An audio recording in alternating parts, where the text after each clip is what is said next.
মিষ্টি জিনিস খোলা রাখি, সেখানে তো মাছি বসবে, এটা মাছির দোষ না। আমি খুলে রাখছি, আমাকে আমার নিরাপত্তাটা এনশিওর করতে হবে, আমাকে আমার নিরাপত্তাটা যে আমি নিরাপদ এটা। এখন যদি আমি একটা ছোট জামা কাপড় পরে এখান দিয়ে ঘুরে বেড়াতে হবে, একটা পাগলও তাকাবে।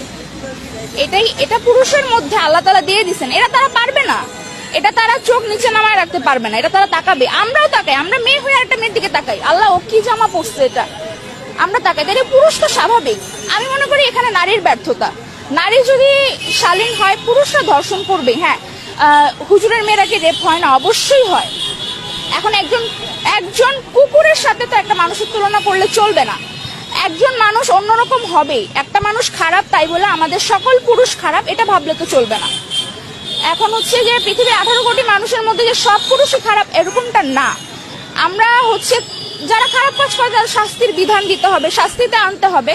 ছেলে কিন্তু মেয়ের মতো দেখতে লাগে, মেয়ে কিন্তু ছেলের মতো দেখতে লাগে। ওরা যে আসলে কি চায় ওরা নিজেই জানে না। ওরা আজকে এখানে প্রতিবাদ করে, কালকে আবার আরেক জায়গায় যায় অন্য এক প্রতিবাদ করবে। ওরা কি চায় ওরা নিজে জানে না। ওরা আসলে সমান অধিকার করতে করতে ওরা যে আসলে কিসের সমান অধিকার চায় ওরা নিজেরাই সেটা বুঝতে পারে না। ওদের এক মত, তারপর আবার আরেক মত, তারপর আবার আরেক মত। এভাবে তো সরকার কখনো চলবে না। সরকার সরকারের কথা অনুযায়ী চলবে। যে মেয়েটা শালীন ভাবে চলে সেও চিন্তা করবে আসলেই তো আমি কেন এভাবে চলবো, আমি কেন মডার্ন মেয়েদের মতো চলবো না। আধুনিকতা, নারীর পোশাক